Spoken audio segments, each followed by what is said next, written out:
The next two speakers are from Africa, and both of them come from, they're trained in the School of International Training, which is the school that also provided training to U.S. peace volunteers. They're both African, and I know that Mrs. Elaine Wachuka-Hurt has a special passion herself, although she has experience with education in the U.S., but understanding the intricate connection and relationship of development having to fall into the culture, recognize the culture and the traditions of that culture. So without further ado, I'd like to invite up Mrs. Elaine Wachuka-Hurt and Mr. Donald Bodzo.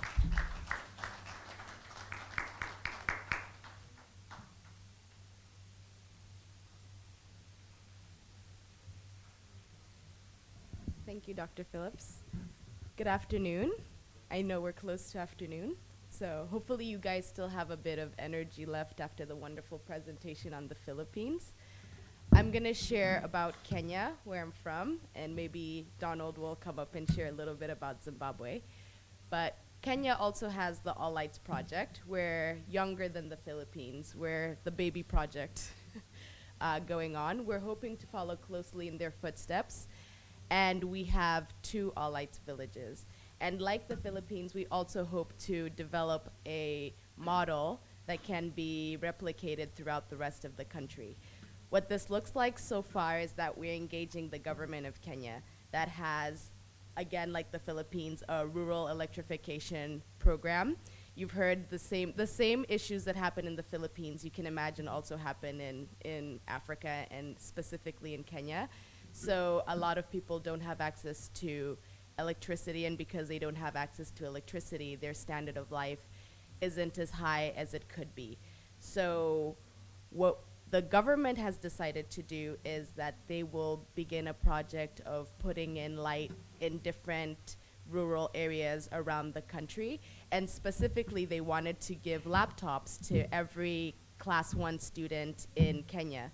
Now you can imagine some of the places have never seen electricity, so when the government announced that they would give laptops, you can imagine most people wondering how will this work.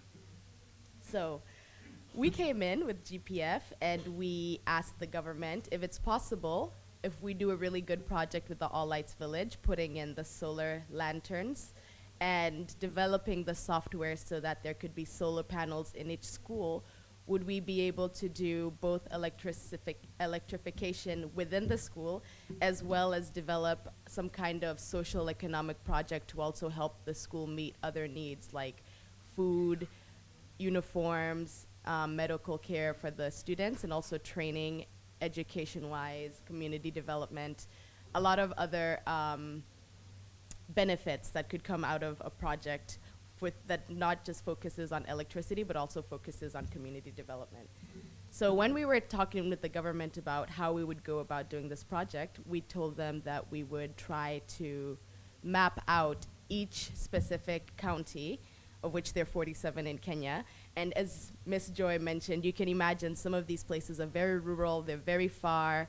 You have to travel maybe by helicopter because there's no access to road, that sort of a thing.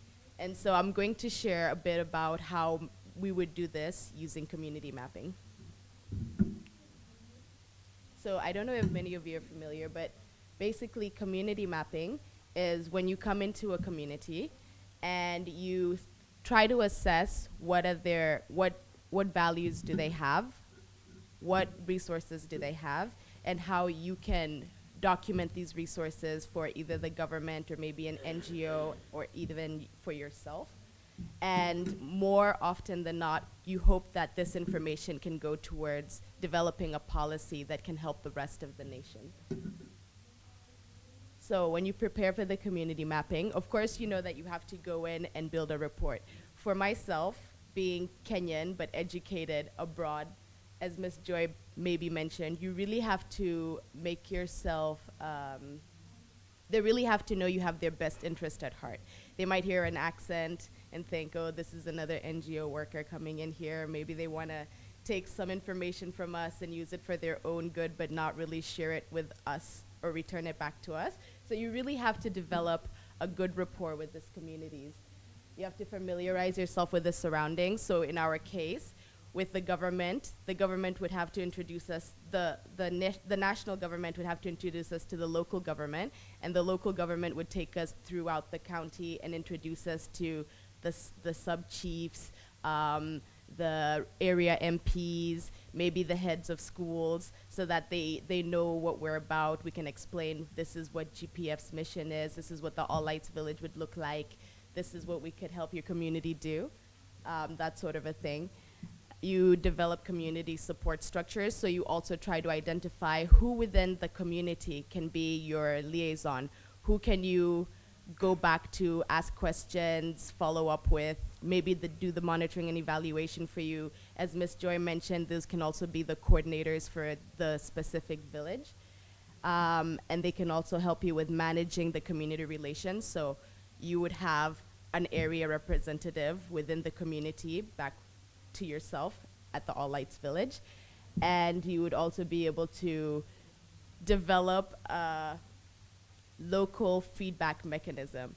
I'll share that a lot of times, even within ourselves with the international team, when we're trying to report back on things in the field, we have a lot of communication issues. So if we try to do a Skype call, maybe that day it rained, so there's no internet, or there's no power, or nobody can hear what you're saying. So you really have to work with the community to get a good feedback mechanism. Short of getting a turtle and tying like a note on its foot and sending it out, you need to figure out what really works in your community to help you get the information that you need. And then when you get this information, really documenting it properly so that you can explain it both to the government and back to the community and see how those two parties can really work to make a progressive plan. So as you can see here, this is one of our communities in Pumwani, and this was us going in to build rapport between the area MPs and ourselves.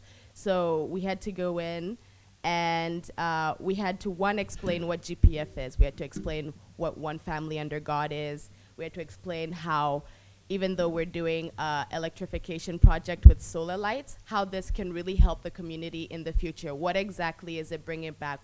How is it going to help them specifically?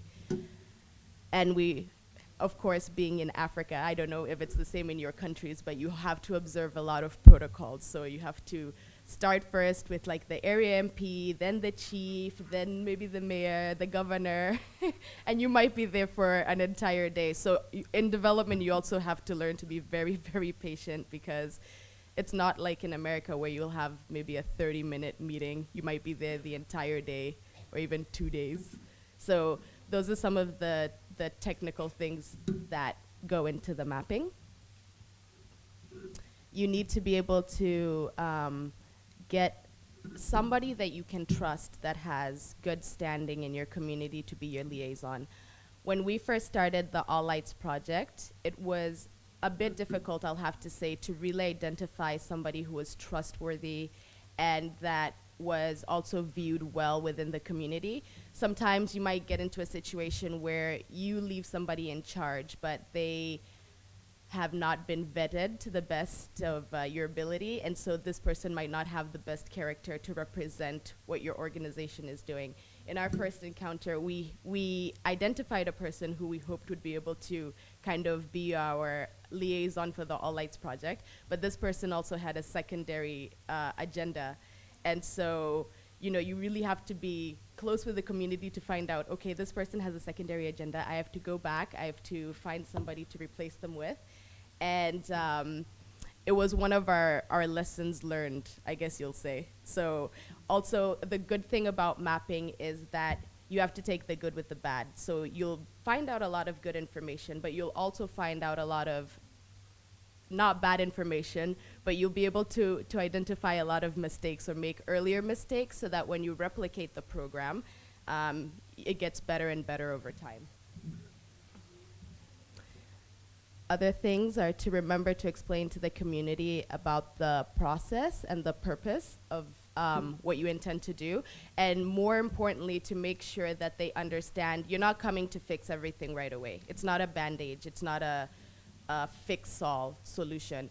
You're coming with an idea, you're coming to work with them, you're hoping to engage them in a way that they understand what their needs are as well. Because sometimes we get into a situation where you come in and you tell people what they need to do. The good thing with mapping and with the Alllights Village Project, the way we were doing it, is you go in and you explain to the community, we're not coming here to solve all your problems. We're hoping to work with you to identify your problems and see the best way forward. So that's also a very key thing to explain in the beginning when you're doing your community mapping. So after you familiarized yourself with the community surroundings, in Africa and in Kenya specifically, we have a problem with mapping. How do you go about mapping rural areas? So that was one of the things that we discovered also with the Alllights Project. As Ms. Joy mentioned, in the Philippines, after you've walked maybe 10 km in the middle of the bush, you're hot, you're tired, you yourself don't know because maybe you went with a guide. You have to figure out how to also bring the people with the resources, right? So do you bring a GPS? Do you draw a map? Do you leave crumbs? Like, what do you do? So that's another thing that we learned during the mapping is if you have the technology, a GPS system is really good, or even working with some organizations like Google that already have interfaces where they might be able to identify a location and add it onto their global map, so that as you're also mapping for your own needs, you're also helping the country itself, because you're helping to identify small rural areas that might not be known otherwise. So the other thing that I'd mentioned in the mapping exercise is when you also descend on a community, like Ms. Joy said, you can't just go in, can't just like show up. I as Elaine Washuka Hurd cannot just show up on somebody's doorstep and I'm like, hi, I'm here to map your community. You usually, like I said, have to come in with somebody from that community who can be your liaison. So as we were conveying to the government, we would need the national government to take us to maybe Isiolo, and then the area MP in Isiolo would then introduce us to like the head of a school. The head of the school would then walk around with us around the community, that sort of a thing.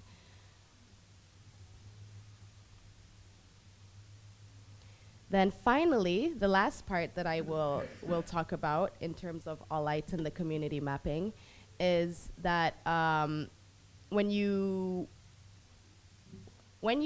interact with this community that you have put your heart and soul into, like Ms. Joy talked about in the Philippines, and also when you sit down and have the conversation about what the issues in the community are and how you're going to resolve them, it's very important to document each of these expectations for both yourself as well as the community. The reason it's important, and in the case of the Alllights, is you have a mission and a vision that you're hoping to achieve.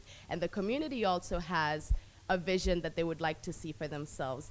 So as you sit down and you discuss them together for the future, and as you move into a secondary community, it's always good to have the notes so that you can go back and reflect on what was achievable, what was possible, what you think was easy, what wasn't as easy as you thought it would be, and also to see where you can bring in partners to fill in the gaps. The government might be able to do a very large part. You might be able to connect some bridges, but it's also important to help the community know that there are other partners that maybe, in our case, we work with GPF that can come in and help in other areas. Maybe we're bringing in electricity. They might also need a greenhouse. They might also need water through boreholes. They might need teachers in the case of the Philippines to do training. And so it's really important to more so to understand the values of the community and to manage the expectations of the community through their values, so that you can really achieve the sustainability that we always talk about. And that's what we're hoping to achieve in our Alllights Village project through our community development, following very closely with what has been done in the Philippines, and also some of the models maybe in Nepal and in Korea, or the models that the Koreans are doing in Mongolia and Nepal. And with that, I will finish up and see if Mr. Bodzo would also like to add anything on Zimbabwe. Thank you.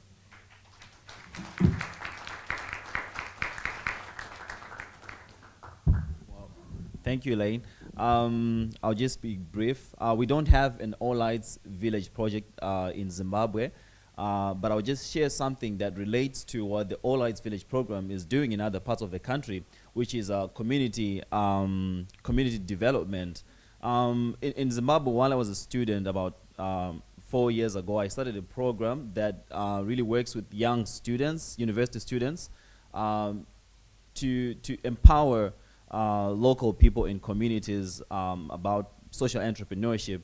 And so the process that I would like to perhaps just share with you today is pretty much what was shared, but one of the key things that we do in this process is to identify a student who comes from a particular community, and then have that student go back to that community and then introduce a project in that community, instead of us as an organization or as a program going into that community. And that's very key, because they respect more and they accept more of the ideas that you're either bringing to that community, instead of having to just go there as external people and then try to kind of introduce something. So that's one of the things that I thought was key and that I could share with you all from my Zimbabwean experience. So with that, I would like to thank you all for giving me this opportunity.